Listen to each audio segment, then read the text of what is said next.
Crime Curious is a true crime podcast that takes an in-depth look into real cases through the lens of a trained investigator and former prosecutor turned judge. If you are sensitive to expletives, anatomical descriptions, and accurate descriptions of crime scenes, this podcast may not be suitable for you.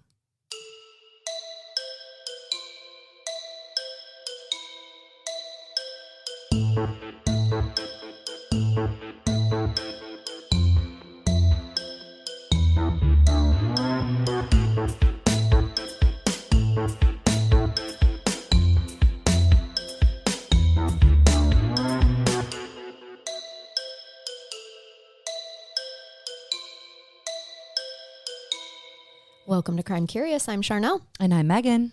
Welcome back to the studio, Megan. Oh my God, it's so good to be back. It's so good to have you in front of me again. Yeah, I've heard. Yeah, thank you for all the well wishes and prayers. We have the best fans ever, and lots of people reached out and sent me private messages, and they're amazing. And I am fine.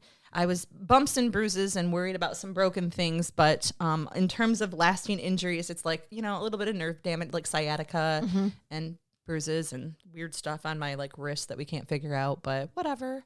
I mean, but at this point, I'm like in my mid to late 40s and I'm going to hurt in the morning anyway. So what's one more, right? Yeah. I love that approach. I do want to tell you though, that I have to go check our P.O. box because I do know that some Patreons sent you some goodies. Oh my I gosh. just have not had a chance to get down to the P.O. box. Okay. And then also immediately our Australian kangaroo sack, Jason. I'm holding his sack right now. You sure are. I'm always nice to it. Don't worry. We're weirdly bonded to someone we've never met, by the way. We are super bonded. So he wrote right away, and he wanted to gather the gaggle of Patreons and see about sending you flowers and all of this stuff. And I was like, okay, here's the problem. I can't make a post because you're an admin without you seeing it. So I wanted you to know his intention. And today I will let him know that today we have a full day of recording ahead of us. I'm really excited about it. And we are going to be ordering in lunch. And I'm just going to say this lunch was on the Patreons. Okay. I'm glad that you are happy and well. We're going Thank to. you. So yes, I am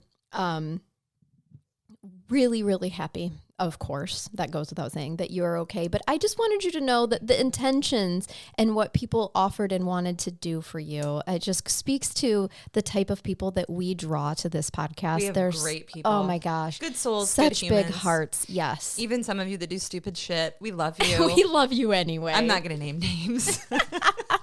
And so let's shake. Yep, I'm going to shake while I'm holding the sack shake here. the gree.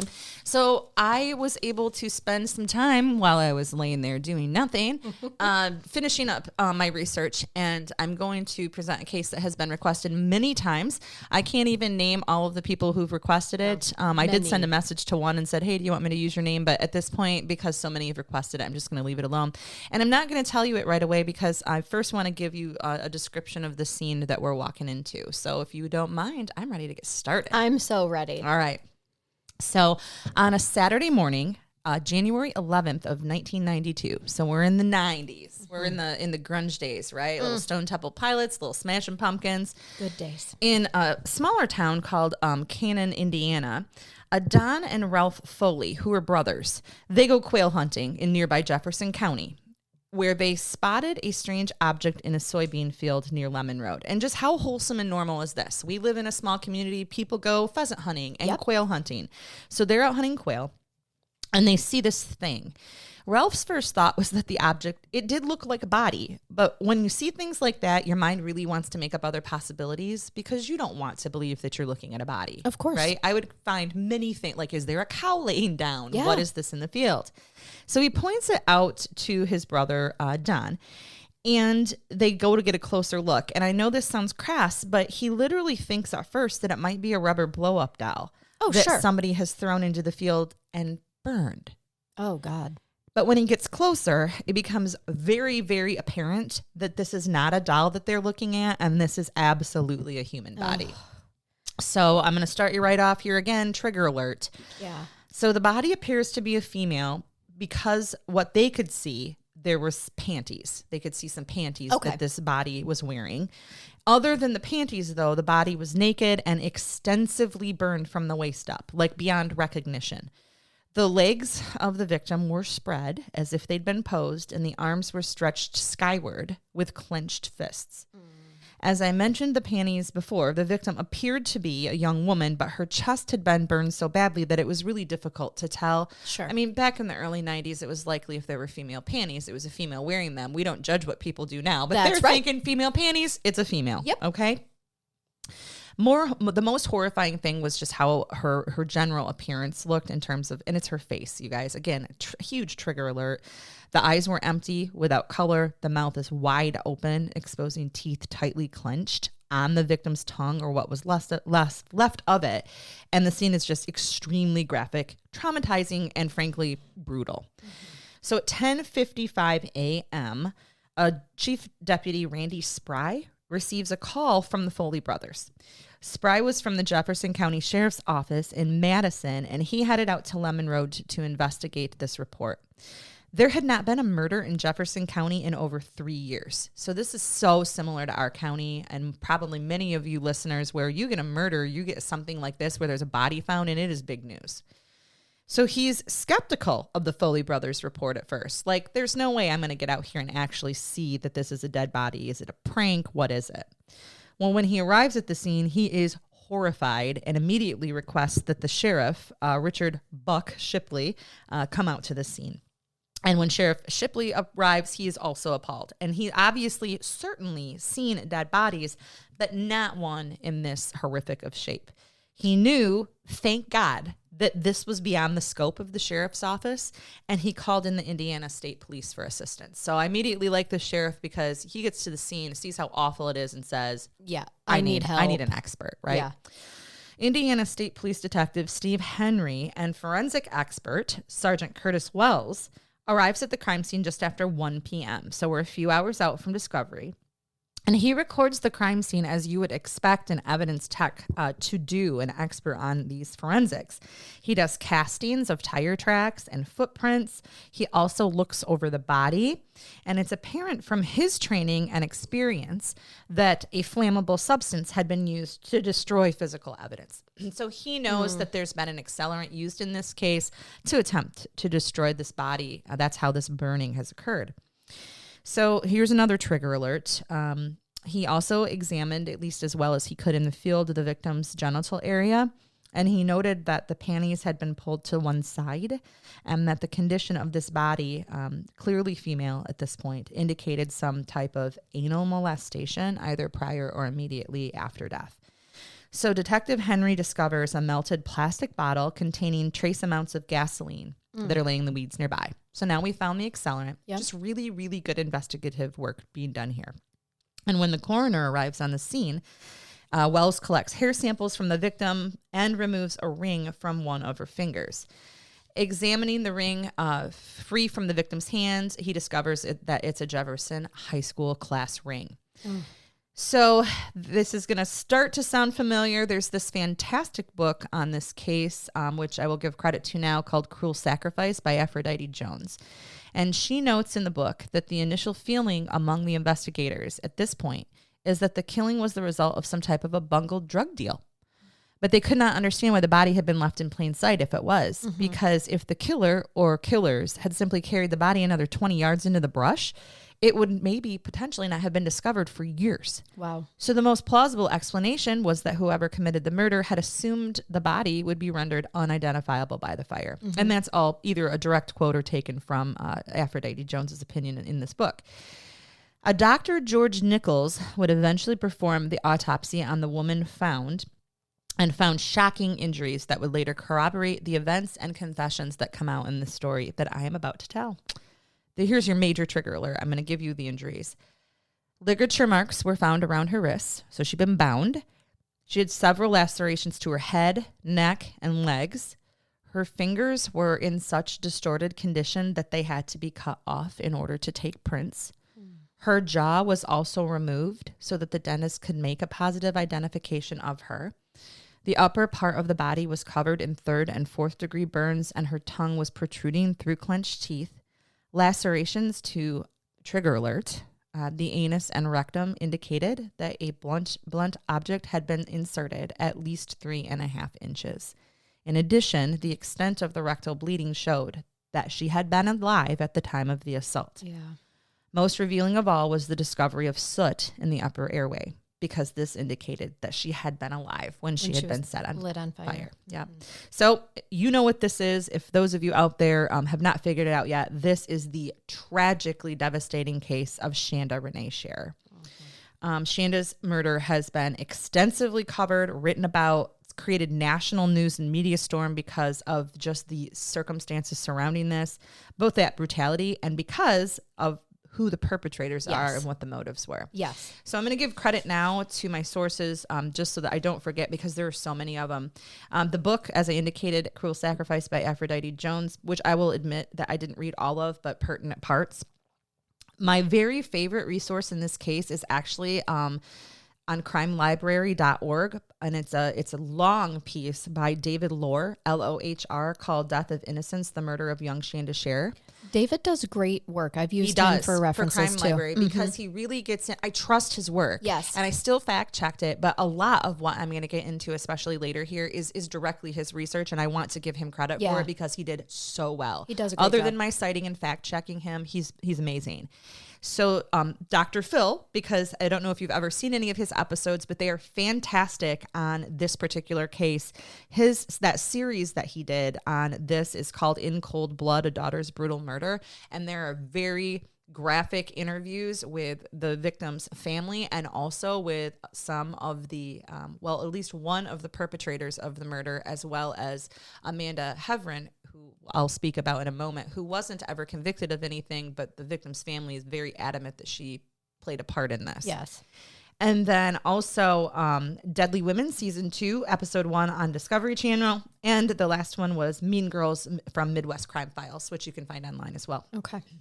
So there's the credit that's due. Let's talk about who Shanda was. Yeah. All right. Anybody who looks her up, and most of you may know her, she was so pretty. Mm-hmm. She's this adorable little gal. She was born in Pineville Community Hospital in Pineville, Kentucky on June 6th of 1979. It's one of those things that hits home. I'm like, she is 2 years younger than me. Yep. To Stephen Sharer and his wife, Jacqueline, often called Jackie throughout the case, who was later known as Jacqueline Vaught, or Vogt, after she divorced and remarried. Vaught is what I believe it to be, but I've heard it pronounced 2 or 3 different ways on other podcasts I've listened to. After the divorce, Shanda moved with her mother and her new stepfather to Louisville. So they moved to Kentucky. There she attended 5th and 6th grades at St. Paul's School, and Shanda was a cheerleader. There's so many pictures of her online where she's dressed in her cheer uniform. She also played volleyball and softball. So she's this athletic little normal all-American Midwestern teenager. Barely teenager, actually. Yeah. She's 12. But when her mom gets divorced again, they move in June of 1991 to New Albany, Indiana. She is well-adjusted. She's a normal, typical middle schooler. At this point, when she moves with her mom to New Albany, Indiana, it's actually to be closer to her father. So the parents, even though they're exes, get along well enough that when mom's new marriage ends, they move back closer so she can be close to both parents. Yeah. She enrolls then, or her daughter is enrolled in Hazelwood Middle School. And then in a few minutes, I'll explain why. But early in the school year, she does leave Hazelwood Middle School and transfers to Our Lady of Perpetual Help School, which is a Catholic school in New Albany. And there she also joins, she's cheer and joins the girls' basketball team. So a few days after starting school, jumping right into it. So she's at Hazelwood Middle School. She's the new girl. She gets in a fight with a girl at school named Amanda Hevron. So imagine you're 12, you're new at this middle school, and your first few days there, this girl who's older than you picks a fight with you because Amanda's 14 and Shanda's 12. There's a 2-year age difference. Okay. So you know how middle schools work. She's probably in like 6th grade and Amanda's in like 8th or something like that. Is how the ages seem to work for me. Well, this fight lands both girls in detention. And as often happens in detention, in my experience, you kind of get to know the people that you're in detention with. Sure. You know, just to be fair, I was only ever in detention for talking too much and then perhaps sarcastically answering when they asked me if it was possible for me to stop. And I said, no. So there was a couple of times. Okay. Well, they get to know each other. Sure. And then they decide that they actually like each other and enjoy each other's company, and they become friends. Oh, wow. Okay. This is a more boy type of thing, isn't it? Yeah. Right? Yeah. So more male behavior is that you get in a fight and then all of a sudden you're like, hey, you're pretty cool, right? Yeah. You're bros. Right. Girls, you would expect to maybe hold the grudge longer. Yeah. Well, these two didn't. But there's some interesting things that come up that we learn. So Shanda's mother is obviously immediately hesitant about the friendship since this 14-year-old girl, Amanda, had just punched her 12-year-old daughter Of course. a few days before. She's also older than Shanda and just has that general feeling of discomfort that parents will get. Yeah. And she articulates That intuition. this well. She just didn't like it. It felt bad. Yeah. It felt yicky. Yep. Shanda assures her mom, Amanda's a good person. So they begin to hang out frequently, the best of friends. And then Amanda starts to write Shanda some notes. Now, passing notes, were you old enough that this is the way of communicating, right? Before Yeah. text messages, something teenage girls did frequently in the 1990s. I can't tell you how many notes I still have from friends and stuff, just like in a keepsake chest Me too. someplace. Yep. You would just pass notes in the hallway. You would. Or in class. throw them in class, exactly, and hope that the teacher didn't find them to read them. Yep. But the content of the notes, Charnell, wasn't exactly what you would have expected from these young ladies. So Amanda asks Shanda if she likes girls. Okay. And she compliments her appearance, her clothes, tells her she's very pretty. She's flirting with her. Yeah. And at that point, Shanda is receptive to this and decides that she likes this as well. And they actually begin to have a romantic relationship. Mm-hmm. They even went to the fall school dance together. Okay. So we're in the early 90s here, and they've decided that they're out and that they're going to go to this dance together. Okay. So at the dance, this is just where things go horribly wrong. If you're going to have a catalyst in a case, I feel like this is the catalyst. Shanda meets 16-year-old Melinda Lovelace.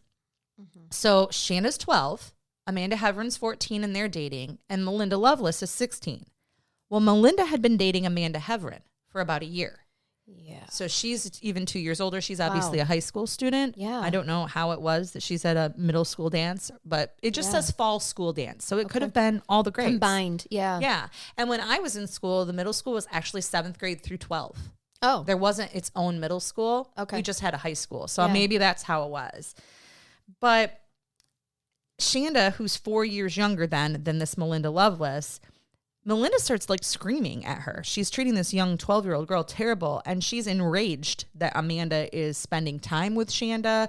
She threatens Amanda and Shanda at the dance that night. Then she starts writing Amanda letters, and she's expressing her hatred for Shanda and her unhappiness that Amanda has spent time with her. And this is all even though they're broke up. But she's really sending all of this, these letters and being scary to this 12-year-old. Someone 4 years younger than her. Exactly. So a little bit of background then. In 1990, so the year before, 14-year-old Lovelace had began to date Amanda Heveron. So almost 2 years before, because she's 16 at this point. And so Amanda would have been 12 at this point. Yeah, I was going to say, okay. There's so, two and two, yeah. So Amanda's 12. So after Melinda Lovelace's father leaves the family and her mom remarries, she starts to behave erratically. So this Lovelace chick, she starts to get in fights at school. She reports being depressed, resulting in actually some professional counseling. Mm-hmm. And then in March of 1991, she officially comes out as a lesbian to her mother. And her mom is initially mad, but eventually she's accepting. And then the relationship that Melinda and Amanda, which I think had been happening in secret for a while because she hadn't come out, starts to significantly deteriorate. I mean, they're young adolescents anyway. Relationships don't last whatever, orientation they are. Right. Well, even though they're broken up, Melinda Lovelace immediately grows jealous of Amanda and anything she does or anybody that she's with or expresses interest in. There's just this obsessive behavior. And Shanda is the new love interest.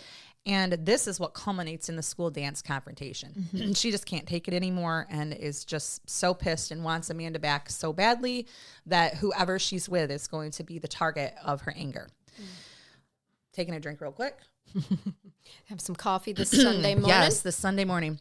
When Melinda Lovelace finds out that Amanda and Shanda they had attended a festival together in late October, this is when Melinda starts to make some really awful and scary statements.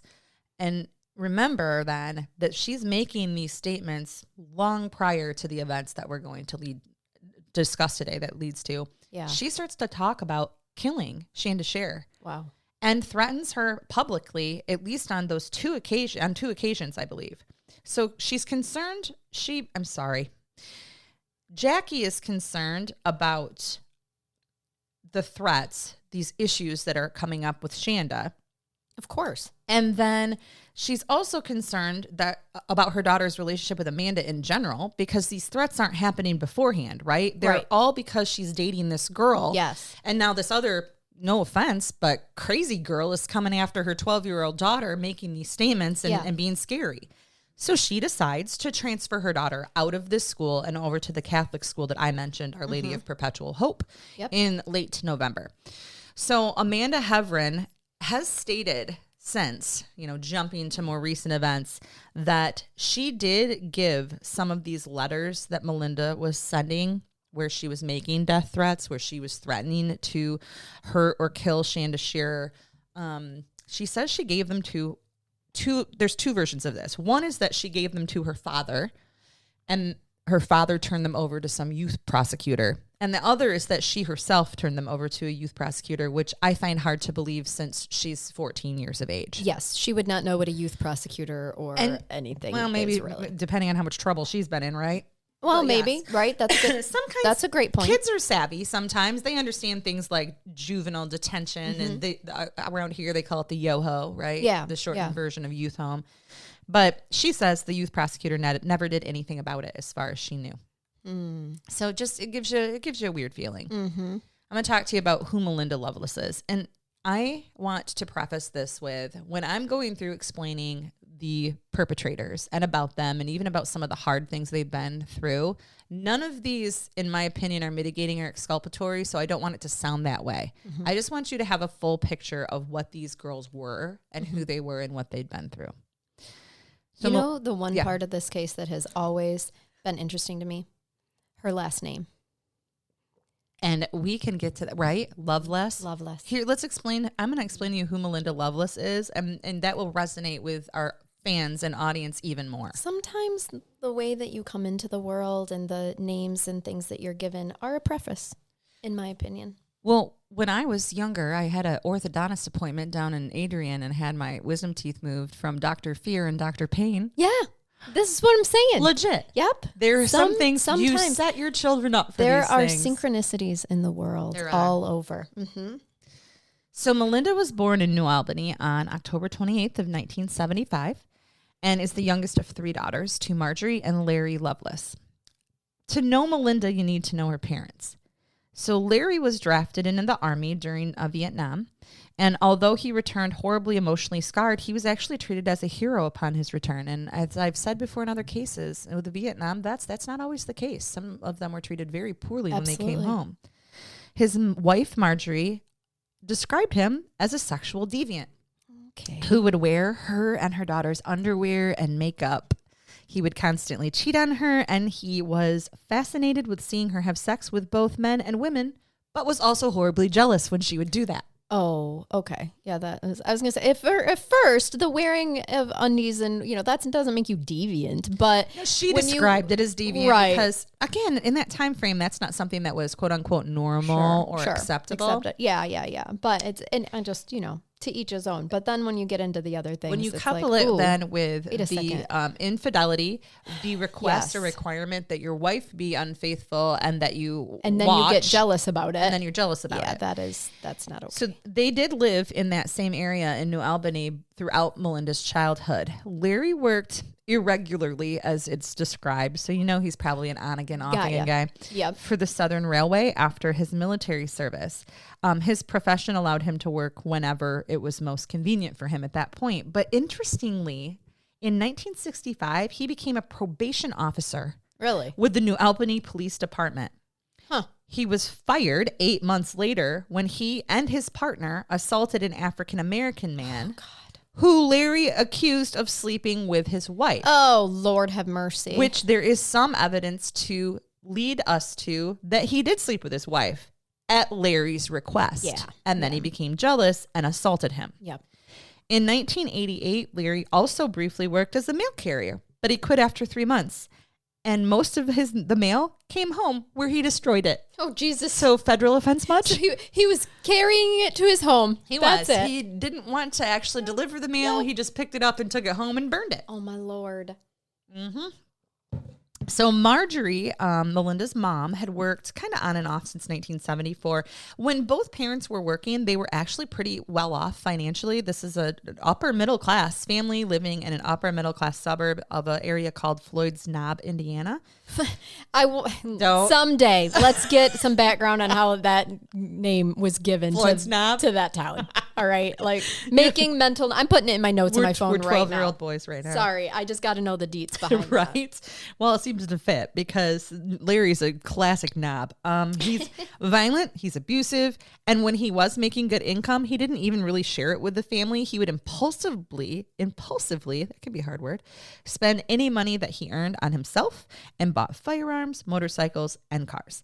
He also filed for bankruptcy in 1980 because he was obviously so good with his money. And extended family members, and this is sad, they would state that when the girls, his daughters, would come and visit, they always seemed hungry and underfed, even though this is an upper middle class family financially. Yeah. And they described the loveless marriage as loveless. Oh, interesting. Yes. Telling you, synchronicities. It is.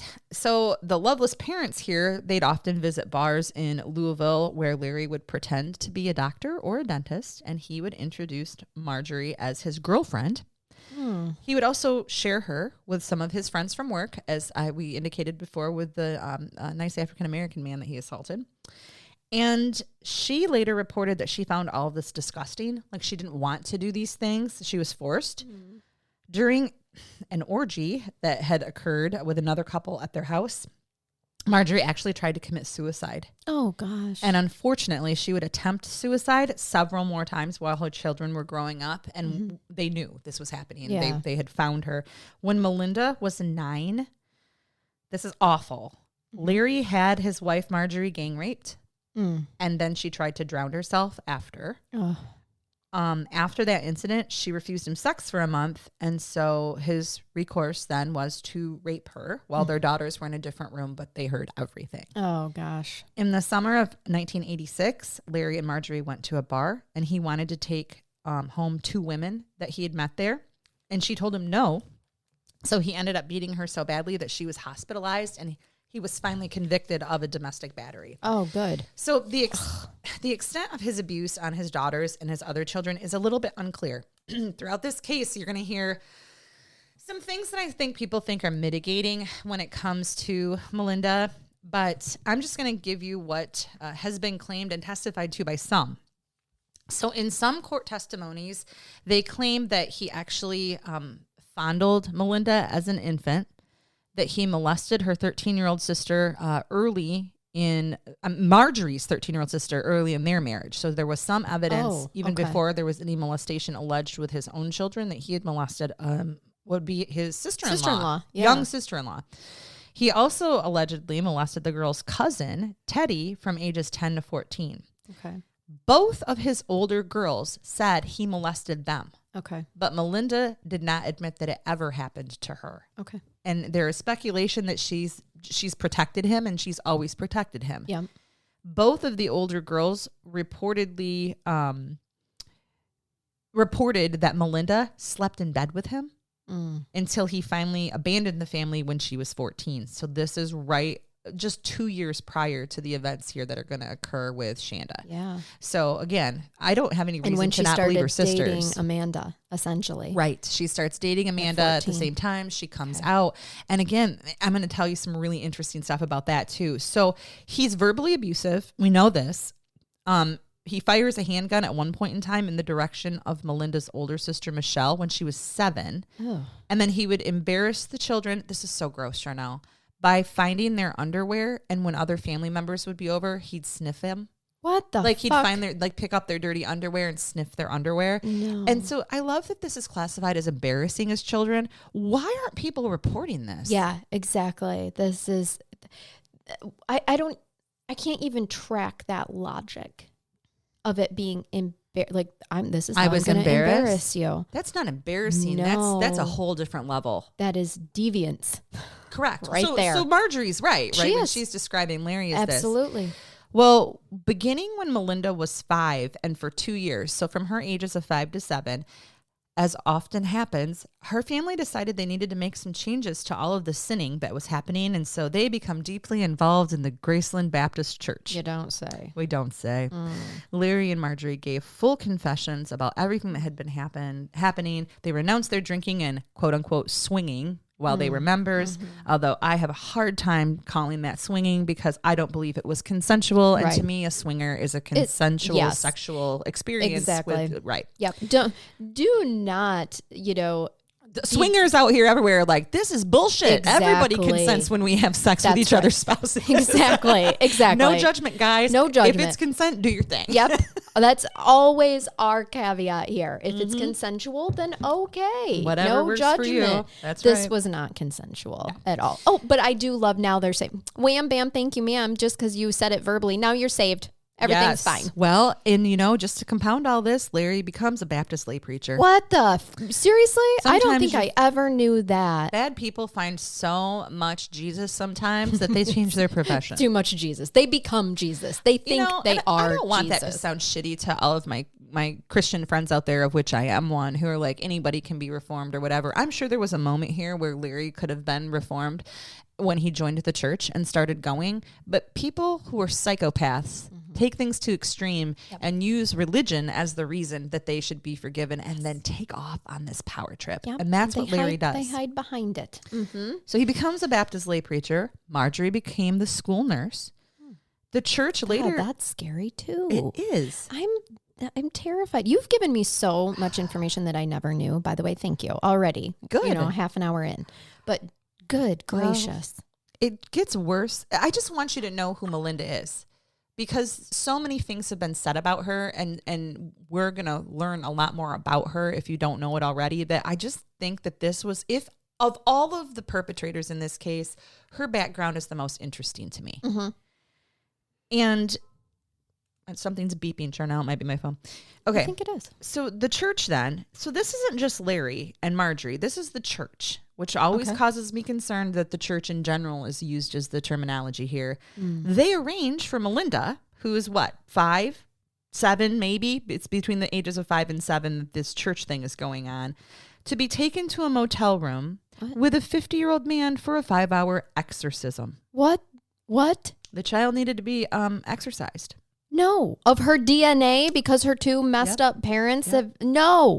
Well, Larry then, while he is a Baptist lay preacher, does one of the things that preachers do, and he becomes a Christian marriage counselor with the church. And also, you're going to find this shocking, acquires a reputation for being too forward with women that he's counseling. And he eventually tries to rape one of them. Yeah, no kidding. Yeah, I know. You're just really? looking at your face right now. Yeah. So after that incident, they leave the church, most likely not of their own volition. You mean leave, or were run out with, pitchforks and it never torches. specifically says, but I feel like the church at this point, to give them the benefit of the doubt, went, I think we got buffaloed. Yeah. Oh, yeah. I don't think these people changed. It's weird. They might not. Their baptism didn't take. So they return then to their former professions, which are drinking. Their former profession. And deviant sex. Okay. And again, I'm going to put that blame based off of what I've read on Larry, because I still don't think that Marjorie is as culpable for things in their marriage. I get the impression she was a very weak, abused woman who couldn't get out of her situation, and unfortunately made a martyr of her children because of it, which is what we do all the time in CPS cases, is try to tell women in DV cases, you can stay if you want, but you should not martyr your children. Yep. Because when you martyr your children and let them be exposed to this, that's when you need help and they need help. Yeah, and you've failed to protect. You have failed to protect. So in November of 1990, Marjorie catches Larry spying on Melinda and a friend. Okay. And she's creeped out enough by him spying. It doesn't say what he was doing when she caught him, but I think one can speculate when you end this with she attacks him with a knife. Oh, yeah. Okay. All right. So he was spying and probably masturbating. That's what my thought is, to the point where she attacks him, and then he cuts himself trying to grab the knife, and he ends up hospitalized. Her next suicide attempt causes her daughters to actually call the police. So I believe she attempts suicide after that event, not knowing what to do. Yeah. I mean, she just caught her husband peeping on the daughter, the only one who doesn't state that she was sexually abused, but we know that the other two were, which let's just use evidence of how one child is treated as evidence of how all children are treated. That's been spelled. That's a case, by the way. After the incident where Marjorie attempts suicide, Larry files for divorce and he moves to Avon Park, Florida. Melinda is crushed that her dad has left them. Okay. And Larry remarries and he sends letters to her for a while. He plays on Melinda's emotions and eventually he severs all contact with her. And then ultimately, as I will tell you some more about later, Larry ends up dying in December of 1998. So Melinda's had just a ton of trauma. Yes. It is not, it's such a shame, she says. Such a shame. So interestingly, Charnell, Melinda and both of her older sisters all came out as lesbians as young teenagers. That doesn't surprise me even a little bit. Nope. So I am not even going to get into, were they biologically lesbians to begin with? Is this how they were made and created, or were their conscious decisions made because of sexual abuse at a young age? I don't know. There's a lot of research out there about all of it, really. Right. And I'm not going to give you opinions on it because frankly, I don't care what their sexual orientation is. I'm just telling you that all three of those girls came out as being homosexual as teenagers. So Melinda, and if you look up pictures of her as well, she's very pretty. She's a very pretty girl. In fact, probably other than Shanda, she's probably the prettiest, the nicest looking of all of these other girls that I'm going to mention, including Amanda Heavrin, who was the girl that she had been dating. She had long curly brown hair, and some people described her as like a young Julia Roberts, which I can almost see just a little bit in terms of looking at her face. But she was very controlling and possessive of Amanda Heavrin in their relationship and would become, as I indicated before, enraged anytime Amanda would talk to anybody else, any other female, but especially Shanda. And I think now we understand the nature versus nurture, where, that was very much observed her entire life from her father. The next statement was this would be expected from her traumatic childhood. Yeah. Right? But like Judge Megan said earlier, this does not... It's not mitigate her behavior. No, never in terms of the crime. Where this stuff is important, I think, is in sentencing phases. Yeah.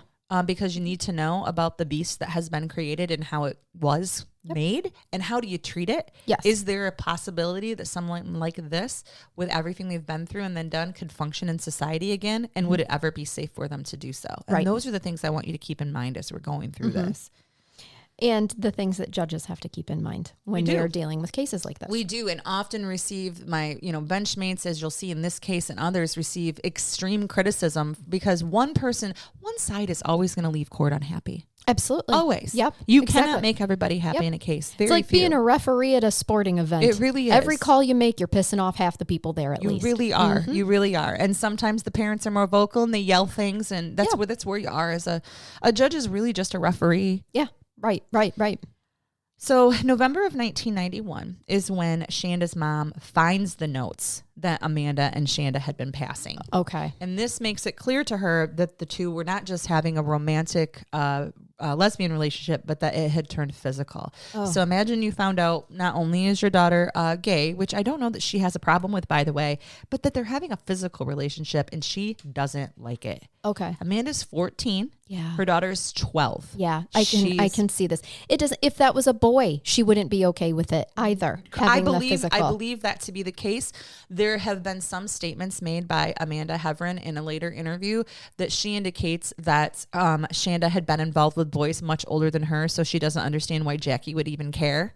But I don't know that that's been confirmed that Jackie didn't care, because Jacqueline is very, very much a concerned mom when you watch these videos about any type of inappropriate sexuality that was occurring. Sure. I'll be honest with you, she calls Amanda Heavrin a child molester. Yeah. Well, I mean, I get that. She's 12. Let's keep this into perspective and from a mother's perspective. she's not even a teenager. She is 12. She's 12. But I have to and she give does you... respond appropriately by transferring her child. She does, to try to get her away. Yes. I mean, she's done the things that as parents you do when you are being an appropriate protective parent. So she's 14. Amanda's 14. Her daughter's 12. Completely disapproves of the sexual Amanda's relationship. 14. Her daughter's 12. Jackie's daughter is 12. Yes. You said that like Amanda's 14 and she has her 12-year-old daughter. That's okay. Just for clarification. Shanda is 12. The other thing that some people may not like, but I'm going to give it to you both ways, while Jackie is insistent that Amanda is molesting her daughter, Shanda. Amanda is insistent that this was a consensual mutual relationship, and I think it was. 12-year-olds can't consent to sexual activity, but neither can 14-year-olds. Correct. Charnell. Yes, this is child on child. It is. And we get these cases, and I will tell you that although victims and their family may not like to hear this, what would likely happen in a case like this, were this to have been reported, and I don't know if they did report this when they found out until after. I do not know. Yep. And I'm not going to cast judgment on that and whether the report was made.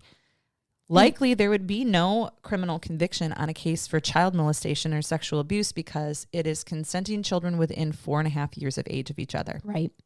Yes. And just so you know, Romeo and Juliet's what they call it, even though it kind of makes me sick because that Shakespearean story did not end well. It did not. And neither does this one. Yes, exactly.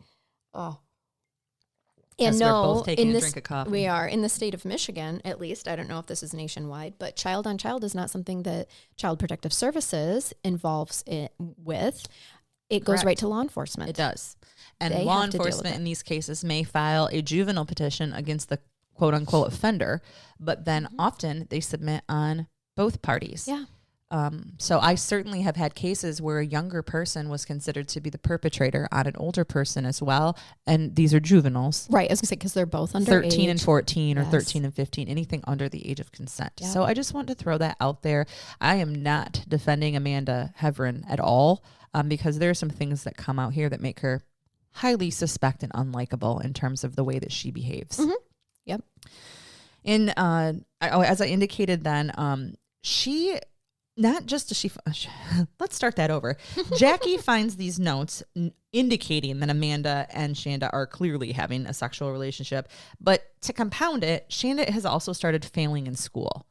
So Jackie demands that Shanda stop spending time with Amanda. Yeah. Yep. And of course, as your parents will do, you know, when you tell somebody they can't have something, she keeps seeing Amanda. Of course. Right. This is what prompts the transfer to the private school in an effort to keep her away from Amanda. Finds out she has a sexual relationship, these letters, this fight that's occurred. Now there's threats being made against her daughter. It's time to get her out of there. Again, acting appropriately. Yep. And I actually want to go back to a statement that I made about how CPS does not investigate parents when it's child on child, when there is no information that the parents know about it and are allowing it to happen. So like in this particular case, this would be, this should have been. Could potentially have been a PS case. Well, no, she responded appropriately. Like she, Right. you know, when she knew it was happening, when she learned about it, she transferred her child. She told her child that she couldn't have contact with her anymore. I mean, obviously that still happens, but you know, she reacted took appropriate right. steps. And the next one would have been law enforcement, you know, getting law Agreed. enforcement. And that involved. goes right with this quote from specifically Jackie. And this was from, I indicated before, the TV show, The Deadliest Decade. She says, if her daughter, Shanda, was a lesbian, so what? I don't care. The issue for me was that she had this older person pressuring her into doing things. Shanda was 12. She was a baby. And that's how mom feels. Yes. Had she even started menstruating yet? I don't. I mean, who knows? My God, she's a baby. 12 years old. She's a baby. Oh. So within a month of transferring schools, Shanda's doing much better at her new school. She's passing her classes. She tries out for cheerleading. Oh, yeah. Well, Amanda, she does not like that Shanda broke things off, and she continues to write her notes and call her frequently. I think she was in love with her. She was a teenager, 14-year-old in love with her You know her how girlfriend. hard and fast teenage love hits, man. Ooh, it takes hold. But then, and this is what causes some concern in terms of validity of information. One statement is made, and I think potentially by Jackie, that Shanda's complaining to a friend that Amanda's continuing to pursue her, like she's ready to be done with the relationship. Okay. But when we get to the events of the evening, they're going to happen. it gives you an idea otherwise that maybe she still wanted to see Amanda, and maybe she felt both ways. Yeah, I was just going to say, maybe to her mother, she knew what her mom wanted to hear. Right. And so she was making, and maybe those were She's truths still of calling hers. me. She's still contacting me. Yep, exactly. But then once she's actually with her, then she is, 12, that's such a tender age. I could see how they just bounce back and forth because they don't really know. They don't have the development really and even if she didn't want to be there, how hard would it have been for her to say no? That peer pressure is a real thing, especially at 12. Right. Yeah. So Amanda is still pursuing Shanda. Mm-hmm. But in the meantime, Melinda is still pursuing Amanda and writing her notes. And her notes are still relatively graphic in that she's explaining to Amanda, I hate your girlfriend, I hate Shanda, and I want her to be dead. I wish she was dead. Yeah. These are the things being placed in these letters. Mm-hmm. I need to introduce you now to the 3 other perpetrators in this case, at least the ones that were immediately culpable involved in this case. Lori Tackett, who is often referred to as Mary in these cases, but I'm going to refer to her as Lori because that's who she is. She starts to use the name Mary later in the case, and even perhaps now. And I don't like hiding behind your legal name when you've been Lori the whole time. So to me, she's Lori Tackett. Okay. Hope Rippey and Tony Lawrence. Mm-hmm. So about Lori Tackett, and she's a very concerning childhood as well, Charnell. Okay. Mary Lorene Tackett, known as Lori, was born in Madison, Indiana on October 5th, 1974. So Mary Lori Tackett was born in Madison, Indiana on October 5th, 1974. Her mom is a fundamentalist Pentecostal Christian. Here we are again. Here we go. And her father was a factory worker with 2 felony convictions from the 1960s. Mm-hmm. Well, not everybody that has an old felony is a bad person, Charnell. No. I know a few. Right. Her parents, though, especially her mother, were religious extremists. And again, just because you're a Pentecostal Christian does not make you a bad person. But when I use the word fundamentalist and religious extremist, you should be worried. Yeah, yeah. Lori can remember that several times people from church would be praying over her as a child and trying to perform exorcisms. What is with the freaking exorcisms? What makes you qualified to perform an exorcism? And why do you think all children act like they have evil inside them? It's called life. She's got the demon. Oh my God. My sister was one of those. If anybody had a demon at some point, she was 17 months younger than me and she did weird stuff. Climb on top of stuff and jump off. I tried to save her and hold her arm. I pulled it out of socket. I got in trouble. It was my Lord. Yeah. No, that was a demon. It's baffling to me that just regular developmental childhood behavior where you're like, it's the succubus inside of them. Yes. So Tackett then claims that at least twice between the ages of 5 and 12, she's sexually molested.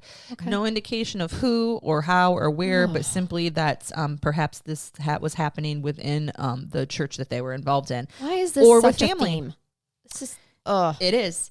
So in May of 1989, her mom discovers that Tackett was changing from a dress into jeans at school. Oh no, the horror. And after she confronts her about it that night, she attempts to strangle her daughter, Lori. Over jeans? How dare you wear the devil's denim? Oh my. You cannot wear it. You must wear a flowery dress with the collar that's white, as Puritan as we can get. Yes, and keep your hair long and up and no makeup. I mean, again, I don't mean to be disrespectful to people's religious beliefs when it comes to dressing, but I know from personal experience a dress is way easier to pick up over your hips than pants are to pull down. Absolutely. And sometimes I prefer it that way. Yes, exactly. But guys. To be physical with someone over that. But see, depending on how strict you are with your Old Testament religious beliefs, beating sense into children was appropriate and was the only way for them to learn. And this is not me being adverse to somebody spanking or using corporal punishment. I'm just saying that when you beat a child in the name of religion, you are not doing anything to help their brains. No, and this is the problem that a lot of people have with organized religion. And I want to make sure you're aware that we are seeing how the perpetrators in this case are created. And in this case, she is, this strangulation attempt occurs by her own mother to Lori. Social workers do become involved. Oh, and good. Tackett's parents, her parents actually agree to cooperate to unannounced visits to ensure that the child abuse was not occurring. So there's an investigation that occurs. As long as she doesn't try to put on the denim, then she's fine. Right. So Lori Tackett and her mom, they continue to come into periodic conflict throughout her childhood. You don't say, Megan. Right. Weird. Well, here's Weird why. that the strangulation didn't help them bond. At one point, Lori's mom goes over to Hope Rippey's house, who's the other gal in here who's friends with Lori, after she's learned that Hope Rippey's father bought them a Ouija board to play with at her house. Oh, no. And she demanded that the board be burnt and that the Rippey's house be exorcised of demons. Oh, no. So how embarrassing. You are at your friend's house and your mom comes marching over because she's found out that you're playing with the Ouija board at your friend's house. How are they finding this shit out? They're not texting. Where's the grapevine so strong in this town? You know, other kids, there's a lot of communication that happens. But I don't know what's going on in this town with this group of teenagers, but some of it's scary. Yeah. Like, I feel like I'm watching The Craft from 1990 at say, this point. what? And so Is it because her mom is actually connected to the Ouija board and that's how she knows? maybe. But what happens often to people then who become very disenchanted with Christianity because of how it's shoved down their throat is that you can have people become very involved in the occult. Yeah. And that's not talking about those of you and us who are spiritual in nature who will do things that are very harmless, like you have your crystals and things like that. This is some really, really weird bad shit that happens because we don't use our powers for good sometimes. When we're adolescents, we use them for evil. Absolutely. So she becomes very rebellious, Lori does, after her 15th birthday and becomes fascinated with the occult. Okay. And what she would do is attempt to impress her friends by pretending to be possessed by the spirit of Deanna the vampire. Oh, Deanna! She's a vampire. Like, where do we get that name? I don't That's know. the most random ass vampire name ever. I don't know. With my luck, it's probably something in a horror flick or something that they read that all of these teenage girls from the 90s should have known about, but I certainly didn't know about them. Deanna the vampire. And we're about the same age, me and these girls. All right, so Lori is obsessed, as I indicated, with this whole I'm Deanna the vampire thing. She's at least pretending to be possessed. Maybe she was possessed. Charnell, that would explain a lot, but at this point, Lori begins to engage in self-harm behavior, which we're familiar with. Teenage girls often use that as an expression, especially teenage girls that have experienced some type of significant abuse In trauma. in trauma. And I will also tell you that there are occasions where it's attention-seeking behavior as well. Sure. And I don't want to minimize cutting for young girls, especially teenagers, but it does occur.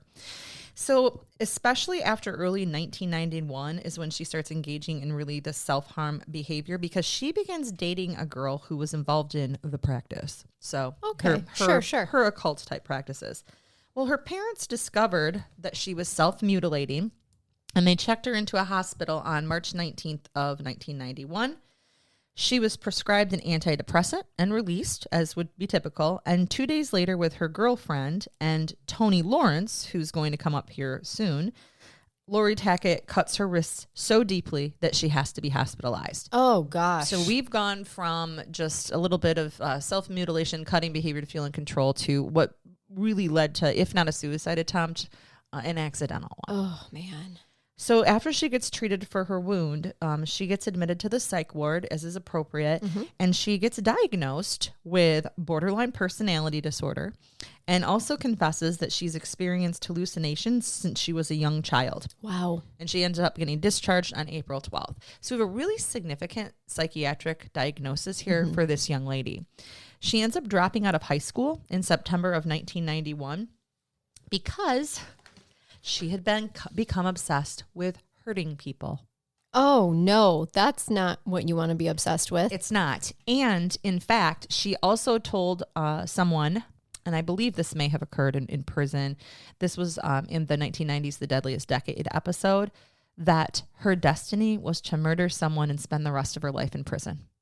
Wow. So these are statements she's making. Yeah. Prior to. Wow. Prior to I believe actually there's taking one- part in doing that. One thing shows evidence that she made that statement prior to this happening, and another statement that I read was that she said that after she was incarcerated and waiting for trial. But irrespective, she said it. Yeah. Knew that somehow it was her destiny to harm somebody or to take their life. Wow. Lori stayed in Louisville in October 1991 to live with some friends then at this point. And this is where she met Loveless. So she meets Melinda Lovelace. They become friends in late November. And in December, Lori Tackett moves back to Madison on the promise that her dad would buy her a car. Oh. So you move back here, sweetie, and I'm going to buy you a car. Okay. And then at this point, she's still spending most of her time in Louisville, but also in New Albany.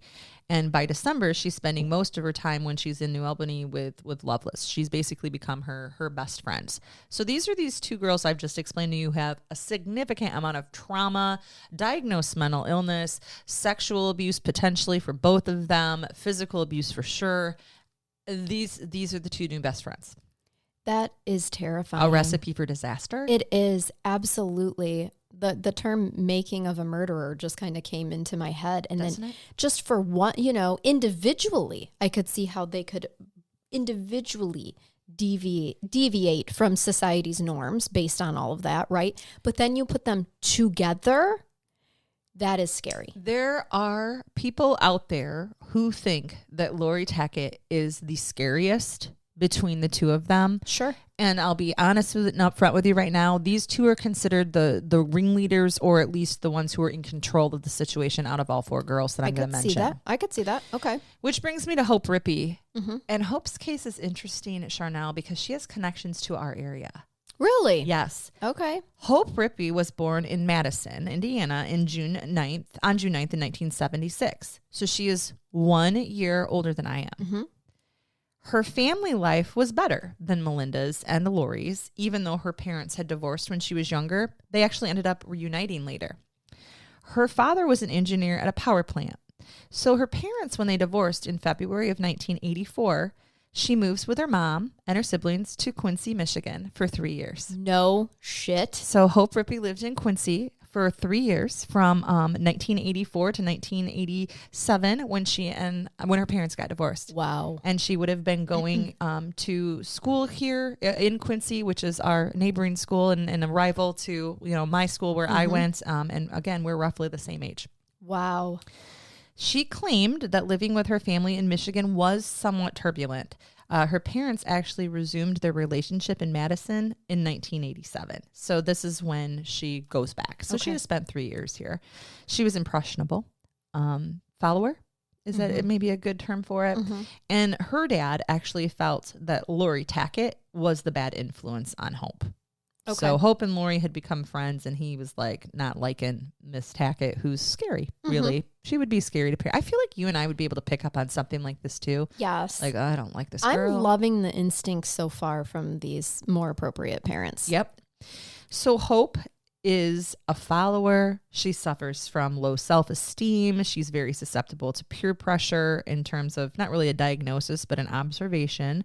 And people also believe, her family especially, that peer pressure is the reason that Hope then starts self-mutilating at age 15, like her friend Lori Tackett. Oh, gosh. So this is where I'm explaining to you that sometimes things occur because for attention or to fit in, and her friend was a cutter. Yeah. My friend was a cutter that ended up hospitalized because of how deeply she cut, and this self-mutilation is something that she decided to engage in as well. And keep in mind, these are times where developmentally in the brain, what's happening is that we tend to, how do I tactfully put this in layman's terms, but our brain is learning and mimicking more from our peers than it does from adults. We relate better too, right? So many people have looked at this as a fitting in thing, Charnell. Yes. And it truly, truly does happen. And it just becomes like this norm, because as your brain develops, it's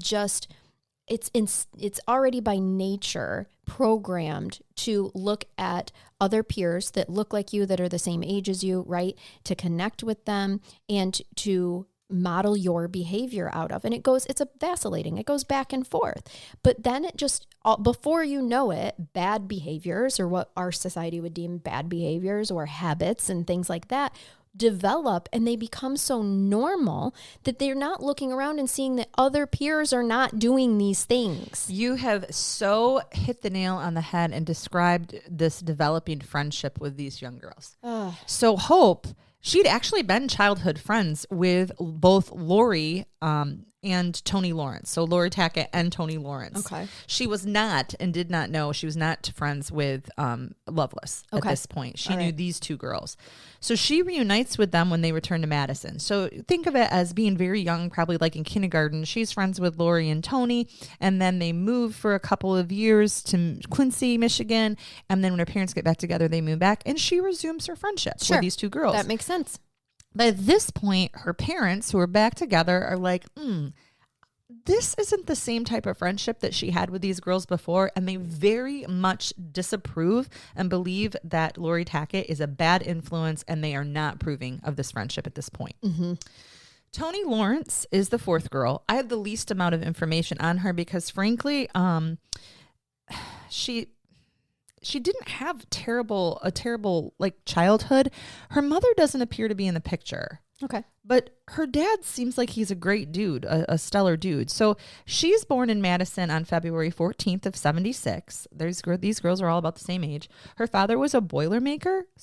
But that's a metal fabricator, a metal worker of some kind. And he has a pretty good paying manufacturing job at the time. She is very close friends with Hope Rippey from childhood, as I indicated before. And the biggest thing is, and I don't think seeing much about maternal involvement, she's abused by a relative at age 9. And I almost am wondering if it was something on mom's side that caused her to, because she obviously and clearly is living with dad. Yeah. I just don't know a lot about her. Right. So she has this early allegation that she was abused by a relative. It doesn't say how she was abused. Okay. Just abused by a relative. And then she ends up at age 14 being raped by a teenage boy. Okay.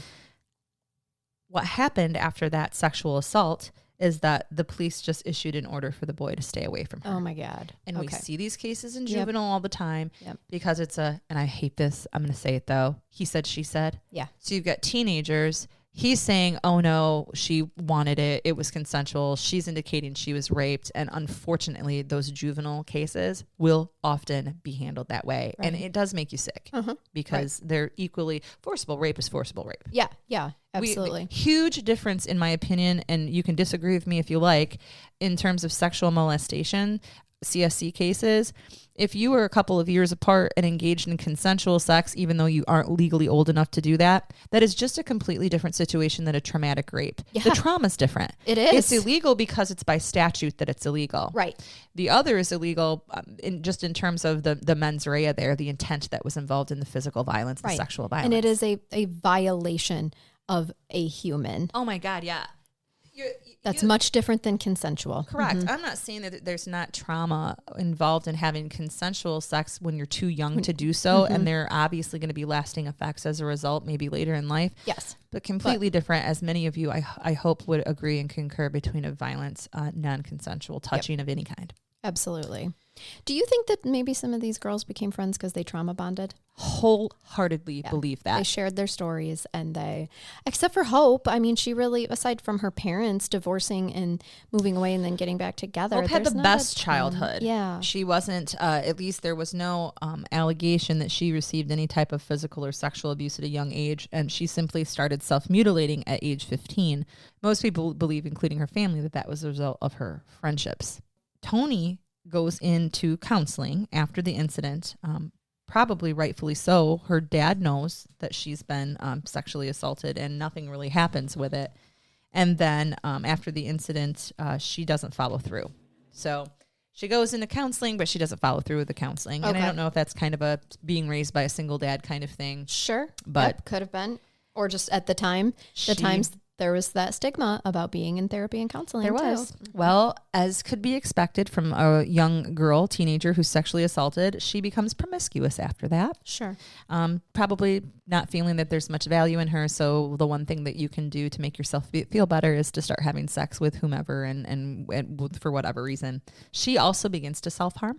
Okay. The same as her two friends. Yeah. And she actually attempts suicide in the 8th grade. Oh my God. So here we are with these girls. All right, I'm going to take you to the evening. Here we are, of January 10th, 1992. Okay. 17-year-old Lori Tackett. She's from Madison. She's getting ready to go out for the night with friends. First, Lori picks up Hope Rippey, who was 15 at the time. and Hope's best friend, Tony, who I've just explained to you, who is also 15. So Lori is the oldest. She is 17 years old. Mm-hmm. Okay, we know that Melinda is 16. And then we have these two 15-year-old girls, Hope and Tony. They pile into Lori's car, and Lori asks Hope, "Did you tell her yet?" And Hope's about Tony. And Hope says, "No." And Tony asks what they're talking about. And Lori smiles and says, "We're going to kill a little girl tonight." Oh, my God. So there's to set the scene. Lori stops then to pick up another friend, one that Hope and Tony had never met. So Lori Tackett and Hope and Tony are friends, and they're childhood friends, and they have been.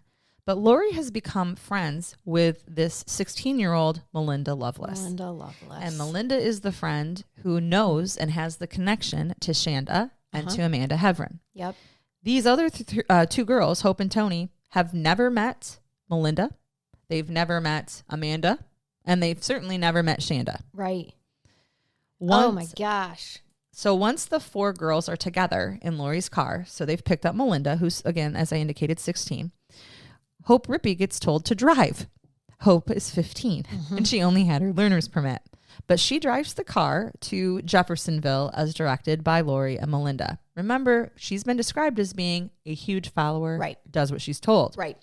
Well, another account says Loveless, Melinda actually showed them a knife, telling them she was just going to scare Shanda Sharer with it. Okay. While Tackett, Rippey, and Lawrence had never met Shanda prior to that night, Tackett had already known of the plan to at least intimidate the 12-year-old girl. Mm-hmm. So Melinda Loveless explains to the two other girls that she disliked Shanda Sharer for being a copycat and for stealing her girlfriend. Okay, so she's a copycat because she's decided to be a lesbian and she's stolen Amanda from her. And so she hates this 12-year-old, 4 years younger than her. And apparently she deserves to die or at least to be scared. And again, there's an account that they said she was just going to scare her. I'm going to tell you right now, I call complete bullshit. Absolutely. I think that the statement was correct when Lori Tackett picked up her two friends and said, "We're going to kill a girl tonight." Yeah, definitely. That was, I believe, to be the plan from the beginning. Mm-hmm. So they pull up to this house in Jeffersonville, and Melinda tells Hope and Tony, who Shanda would not know, to go to the door and ask for Shanda. She tells them to tell Shanda that Amanda wanted to see her. Oh, no. Her and girlfriend. remember, she's being told that she can't see her by her parents? By her parents. Yep. So Hope and Tony go to the door and they ask for Shanda. The 12-year-old girl, young girl, choke up for a minute, that opens the door explains, "That's me, I'm Shanda." They tell Shanda that Amanda wants to see her and that she's really missed her. And Shanda seems to be very excited because remember, she's not having contact. Her parents won't let her have contact. And her mom had moved her to keep her away. Mm-hmm. She tells the girls to come back around midnight and tells them she will go with them.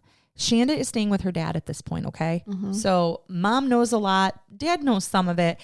She's staying with him in that particular spot. They live close to each other, her mom and dad do. So she says she's going to go with them, and she explains she's got to wait until her dad and stepmom go to sleep. Of course. Because she's going to sneak out. Yep.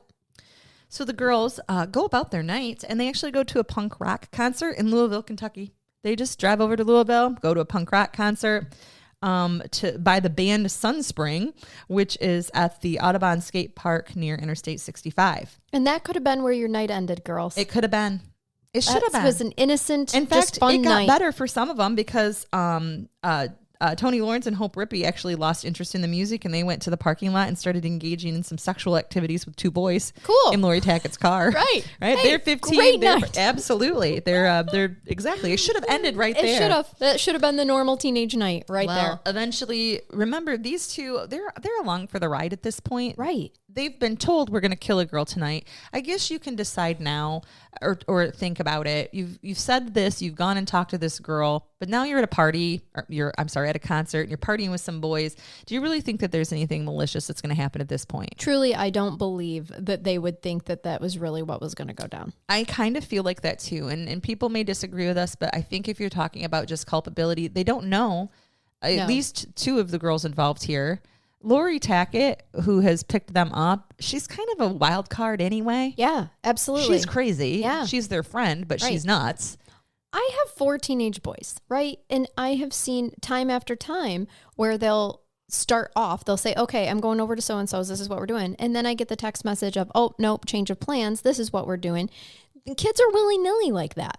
So I can see, and I also just think as teenagers, how likely are you to believe that like, we're really going to kill a girl today? Right. You know, I mean, they might have been like red flags, like, okay, but then just see where the night goes. But then at some point in time, they get to a point where they know that this really is the plan. And that's where I have now you're in trouble. Now you're a part of it. So many spots along this story where you're going to be able to stop and say, is this the time that they knew?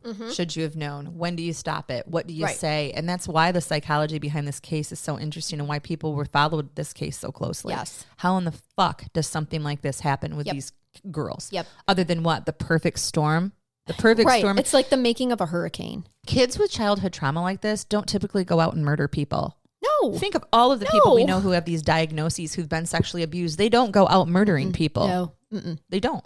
Eventually, the other 2 girls, Lori and Melinda, come back to the car and they leave the concert venue and decide they're going to go to Sharer's house. They're going to go to Shanda's house. So during the ride, as they're leaving Louisville and heading back over the river to Indiana, Melinda Loveless says that she couldn't wait to kill Sharer. However, apparently in the same breath or in the same conversation, she says, I'm just going to use the knife to frighten her.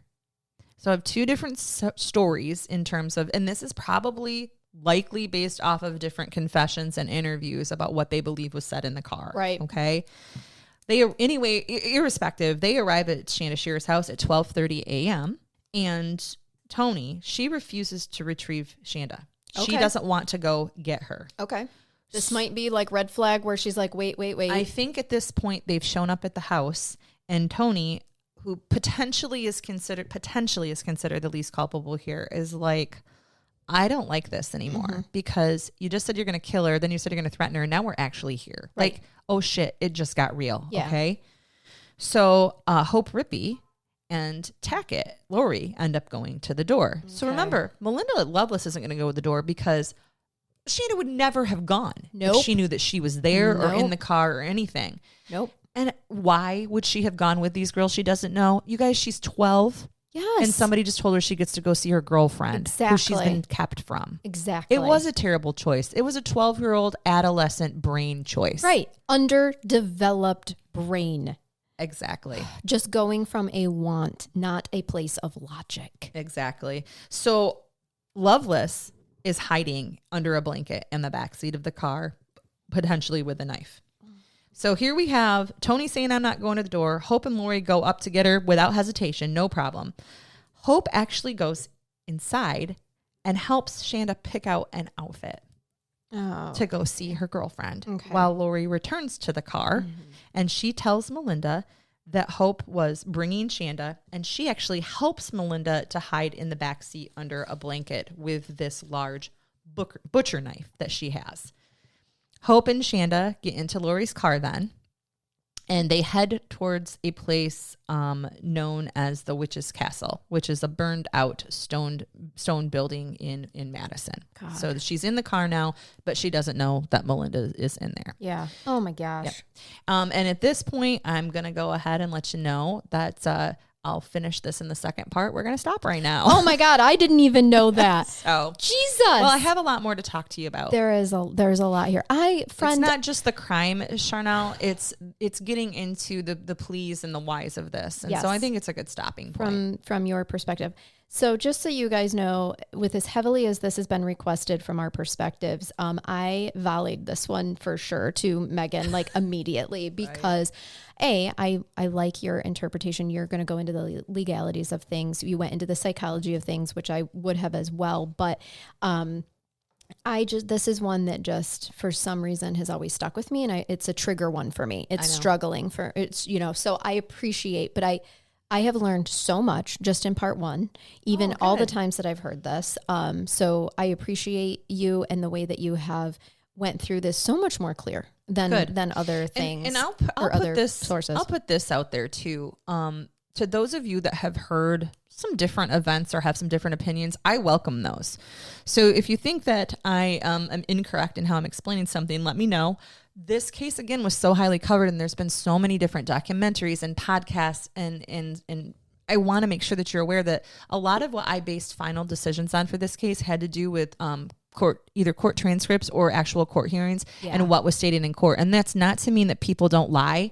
Oh, of course. That they don't lie in interviews and with testimony. But most of what I'm going to explain in the next part about the events that occur were pieced together and came out during interviews and interrogations with the actual perpetrators in this case, because we all know Shanda couldn't have a voice of her own at this point. Right. So we have to make one for her. Yep, exactly. That's where we are with it. All right. Well, since you've done all that hard work, would you like me to bathe you? Oh my gosh, yes, because in all of my research and me being laid up on the couch from my injury, I actually didn't look up anything funny, and I should have. I am going to. This was actually sent to us by a lovely listener, and I believe... And it was in response to, if you're not a $10 a month Patreon where you get all the 5 bonus episodes a month plus the regular episodes, shameless plug, right, and Brain Bath only episodes. This was after our funny headline Brain Bath episode that this was sent to us, and so this was a good one too. So I'm going to read for you some funny headlines that have been in the news before. I don't actually have a date on this one, but this I just felt bad for this one because it would be awful to lose your job this way. But this is the headline: opera singer can't stop farting after surgery and loses job. Well, I'm assuming the surgery was on her lower. I would imagine. Yep. And you know the power that it takes to sing opera? A lower voice box. Yeah, because a lower voice box. Yeah, because my grandma was an opera singer and my mom sings some too, and you really have to expand your lungs and give it your all. And I'm assuming air could escape from multiple origins. From all of the orifices in the body, right? Girl, you kill me. That's amazing. So... this other one says, Florida man kidnaps scientist to make his dog immortal. Oh, I understand. I, too, love my dogs to an unhealthy degree. If I have dogs in the past, that I would have gone back and made them immortal. Mm-hmm. Mm-hmm. I don't know. Kidnapping a scientist I love my boys. Make him do that? I love my boys right now, but I don't know if I would choose them. If you could only choose one dog... Sorry. That's true. That's true. Think about it in this perspective. If you could only choose one person, what the hell are you showing me? That's his face. The man who kidnapped the scientist. He was thinking in his mugshot. Do you feel like this is the start of a really bad Marvel movie? Like, oh my God, it does look like that. Who's he going to turn into? Oh, not even Marvel. We're going to go cheesier because I like Marvel. It's DC. We're finding a new Batman villain. The guy that kidnaps scientists to make his dog immortal. Make animals and immortal. He's going to come back as, the Beagle burglar. Yep. Oh, gosh. Oh, this one is just, says, the drunkest man on the news. Arrests aren't rare, but it is unusual for a policeman to have to assist with the mugshot. What's so funny is the use of the word allegedly. It means that the news isn't totally convinced that this man was actually that drunk. Perhaps he was just milking it so that the police would have to help him. Maybe he thought if he acted like he was blackout drunk, the charges or whatever he did would be lesser. But the the headline is, Texas man is allegedly so drunk that cops have to hold his head up for a mugshot. And there it is. You can see 2 hands in the mugshot holding his forehead up. Can I just throw out here that I hope that they took him to the hospital to be checked out and released first, because you have to hold somebody's head up for their mugshot. I would be concerned about his eyes are so wide open. I'm still laughing. I'm so sorry, you guys. I feel like his eyes are being held open because of the pressure on his forehead. It is. Pulling the ice it's skin like up. hand Botox. It is. Right there. It is hand Botox. That is what is happening. Let's see. This next one says, hungry photographer deletes all photos and leaves after being denied food at wedding. I've read that before. First of all, what a dick. Yeah. Second of all, they should have fed you. Like, Why? Right. Come on, When man. it's part of your wedding cost that the people that you hire to be there the whole evening should be able to eat. And I think if I recall this case, they like told him, oh no, we didn't pay for that. It's like $50 a plate. You're not eating and we're paying you, like find your own food. So rightfully, you know what you should have done is said like, well, you're getting billed for it anyway then. Right. Exactly. Or it should be in your contract that you will eat. Oh, it was just, well, see, you can take it from the legal perspective. I always there. do. I'm know. sorry. I know. I like that, though. I like that. But he took it to, he's like, fuck you and fuck you. I deleted all your wedding pictures and off I went. Wow. Yeah. Did you give him a warning? Well, Like, I'm going to delete all your pictures if you don't feed me.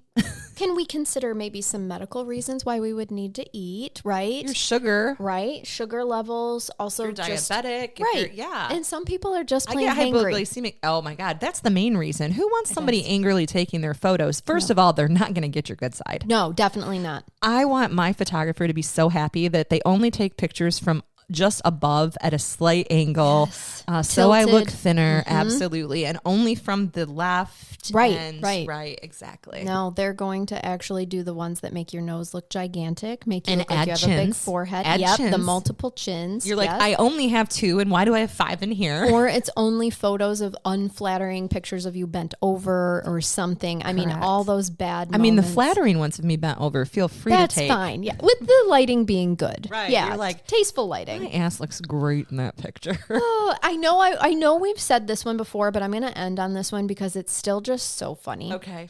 Man with bizarre name was arrested. Beezow doo doo zippity bop bop bop bop. I just spit. I spit coffee. It dripped down my lip. She was taking a drink while I did that. Yeah. Beezow doo doo zippity bop bop bop bop. Okay. Can you spell that for me? B-E, and then you have to hold my forehead up like the drunk guy because it's all gone. It's all gone Yep. now. I love how he's just like, this is my name. Mm-hmm. Oh, yeah. Yeah. And probably did it in a robot voice. Like, Oh, for sure. Beezow doo doo zippity bop bop I bop. feel like you're telling me the names of people in one of your cult stories that you tell me. Legit. For That's sure, how I feel for right sure. now. Yes.